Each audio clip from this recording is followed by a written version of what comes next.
आपको याद होगा हाल ही में हमने एक शो किया था सिबिल के ऊपर, आपकी क्रेडिट रिपोर्ट के ऊपर, आपकी क्रेडिट स्कोर के ऊपर, और कुछ सवाल थे जो दर्शकों के मन में थे, वो हमने उठाए थे। और कुछ और चीज़ें थी जो आई थी, लेकिन एक बहुत अच्छी बात हुई कि ट्रांस यूनियन सिबिल जो कंपनी इस देश में सिबिल को चलाती है, और वी कम टू नो कि ये देश में सबसे पुरानी क्रेडिट रेटिंग एजेंसी है, उन्होंने ही हमसे बातचीत की। और आज एक बहुत बढ़िया मौका है जब खुद ट्रांस यूनियन सिबिल के मैनेजिंग डायरेक्टर और सीईओ भावेश जैन साहब हमारे साथ स्टूडियो में मौजूद हैं।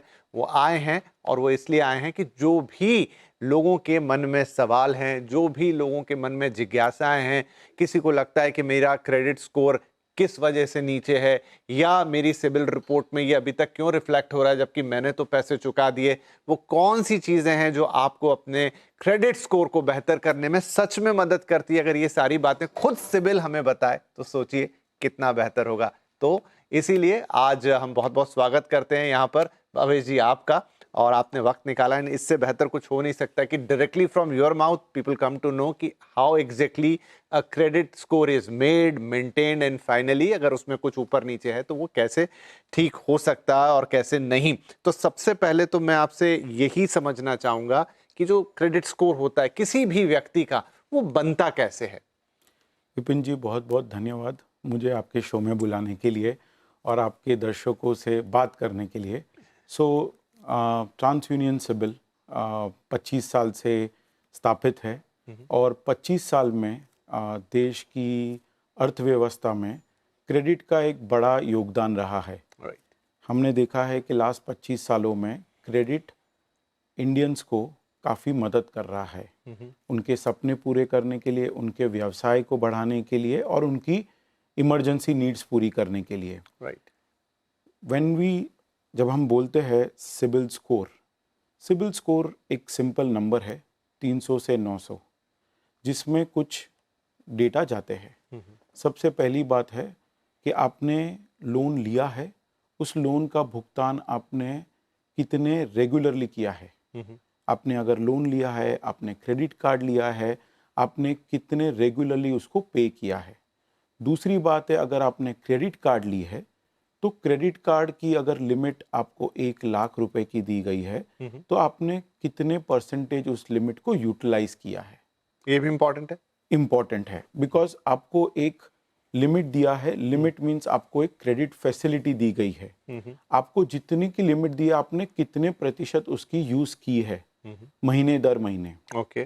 तीसरी बात है, तो एक छोटा सा सवाल, आपने कहा कि ये भी इम्पोर्टेंट है। अब मान लीजिए कि 1 लाख की लिमिट है, मैं हर महीने 1 लाख की लिमिट यूज करता हूं और उसका बिल भर देता हूं समय पर, क्या इससे मेरे क्रेडिट स्कोर पे इंपैक्ट आएगा? मैं लिमिट पूरी यूज कर रहा हूं और बिल भी समय पे दे रहा हूं, क्या इंपैक्ट होगा? अगर मैंने लिमिट यूज की है पूरी और अगर मैं समय पे कर रहा हूं तो आपका स्कोर रहेगा। बट अगर आप लिमिट के यूज करने के साथ में अगर आप उसको मिनिमम अमाउंट पे कर रहे हैं, नहीं के सारा पेमेंट नहीं कर रहे हैं, मींस आप रिवॉल्वर है, मींस आपका बैलेंस आउटस्टैंडिंग दिखा रहा है। लोगों के मन में मिथ ये है कि मैं पूरी लिमिट यूज कर लूंगा तो मेरा स्कोर खराब हो जाएगा, क्या बात सही है? अगर आप कंसिस्टेंटली आप लिमिट यूज कर रहे हैं, साथ में आप नए लोन भी ले रहे हैं, आप लोन भी ले रहे हैं और लोन लेने के साथ में अगर आप लोन कम समय में ले रहे हैं, तो विपिन जी अगर आप और मैं दोनों लोन ले रहे हैं, हमारा प्रोफाइल सिमिलर है जी, बट आप 3 लोन ले रहे हैं 3 साल में और मैं 3 लोन ले रहा हूं 3 महीने में। तो ये एक बड़ा पॉइंट है जो हम बताना चाहते हैं दर्शकों को कि आप लोन लीजिए, आपके दायरे में लीजिए। अगर आप लोन ले रहे हैं, क्रेडिट कार्ड लीजिए, सबसे इंपॉर्टेंट है आप हर महीने रेगुलरली पे कीजिए, समय सीमा के अंदर पे कीजिए और जितनी आपकी क्रेडिट कार्ड की ड्यू है उतनी सारी भुगतान कीजिए।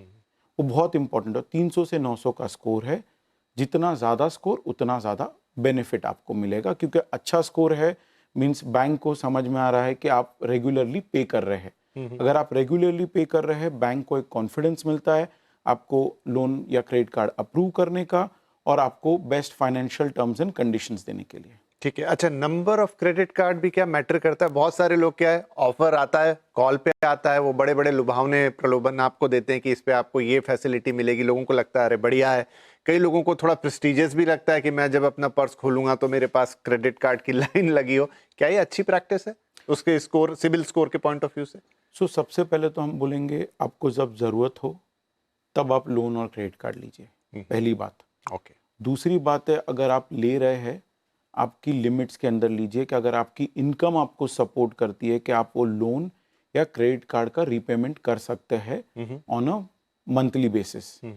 तीसरी बात है कि आप अगर क्रेडिट कार्ड का यूटिलाइजेशन कर रहे हैं, आप पूरा अमाउंट पे कर रहे हैं या उसका एक मिनिमम पेमेंट कर रहे हैं। ये बहुत सारे इंपॉर्टेंट पैरामीटर्स है। और अगली बात है कि आप सारे सिक्योर्ड लोन ले रहे हैं, मीन्स आप घर का लोन ले रहे हैं, गाड़ी का लोन ले रहे हैं, क्रेडिट कार्ड ले रहे हैं, पर्सनल लोन ले रहे हैं। अगर आप सिर्फ क्रेडिट कार्ड और पर्सनल लोन बार बार लेते जा रहे हैं और आप पूरा पेमेंट नहीं कर रहे हैं, आप सिर्फ मिनिमम ड्यू कर रहे हैं, उससे आपको इम्पैक्ट आएगा। तो आप किस टाइप्स के लोन ले रहे हैं, कितने समय के लिए ले रहे हैं, और उसको टाइम पे कर रहे हैं कि नहीं कर रहे, और कितना पेमेंट कर रहे हैं, ये सारे पैरामीटर्स है जो आपके सिबिल स्कोर में जाएंगे। अच्छा, पर नंबर ऑफ कार्ड से कुछ फर्क पड़ेगा? आप नंबर ऑफ कार्ड्स के साथ में कितने दूसरे और लोन हैं, उससे फर्क पड़ेगा। हाँ। मतलब और भले कार्ड्स आप ले लिए, कई लोग क्या करते हैं कार्ड लेके रख लेते हैं, इस्तेमाल नहीं करते, लेकिन कार्ड बहुत सारे हैं। चलेगा चलेगा। चलेगा ओके। क्योंकि आपको उसका एक ये भी फायदा होगा कि अगर आप कार्ड लिए हैं आपने और आपकी लिमिट 5 लाख है, एक की 1 लाख है, एक की 2 लाख है, तीसरे की 2 लाख है, और आप 5 लाख में से सिर्फ एक कार्ड यूज कर रहे हैं, 1 लाख का लिमिट यूज कर रहे हैं, आप 20% यूज कर रहे हैं, तो अच्छी बात है। क्योंकि आपको जितना दिया गया है लिमिट, आप सारा उसका यूज नहीं कर रहे। There is a enough buffer available आपके लिए कि आप सारा क्रेडिट लिमिट हर महीने यूज नहीं कर रहे। वो बहुत इंपॉर्टेंट चीज अच्छा, है। एक सवाल और आ गया चलते चलते, मुझे कान में कहा गया, कार्ड पे बहुत सारे लोग आजकल ईएमआई कन्वर्ट करा लेते हैं। बोला भी जाता है, मतलब सामान बेचने वाली कंपनियां या बैंक ही आपको थोड़ा वो करते हैं, मतलब वो क्रेडिट, ऑलरेडी क्रेडिट कार्ड अपने आप में क्रेडिट है, उसके ऊपर आपने एक और फैसिलिटी बनवा ली ईएमआई की, क्या वो भी इम्पैक्ट करता है? सो दर्शकों के लिए जरूरी है जानना कि आप कार्ड क्या रेट ऑफ इंटरेस्ट पे ले रहे हैं, और आपको ईएमआई ऑन कार्ड जो दे रहे उसका रेट ऑफ इंटरेस्ट क्या है। बिकॉज अगर दर्शक के हित में देखे हम, तो उनके लिए जानना जरूरी है कि क्या रेट ऑफ इंटरेस्ट है। सबसे पहली बात है, उनको वो क्रेडिट फैसिलिटी लेनी चाहिए जो वो पे कर सके उनकी इनकम के बराबर, और उनको अच्छा रेट ऑफ इंटरेस्ट मिल रहा है। बाद में अगर वो लोन ले रहे हैं या कार्ड ले रहे हैं, सिबिल स्कोर के लिए सबसे इंपॉर्टेंट चीज है कि वो समय पे भुगतान हो। This is a baseline. समय का भुगतान और पूरा भुगतान, ये इंपॉर्टेंट है। नंबर ऑफ कार्ड या कार्ड के ऊपर ईएमआई वो उतना मैटर नहीं करेगा, आपका पेमेंट है पूरा और समय पर। That is a baseline. अच्छा,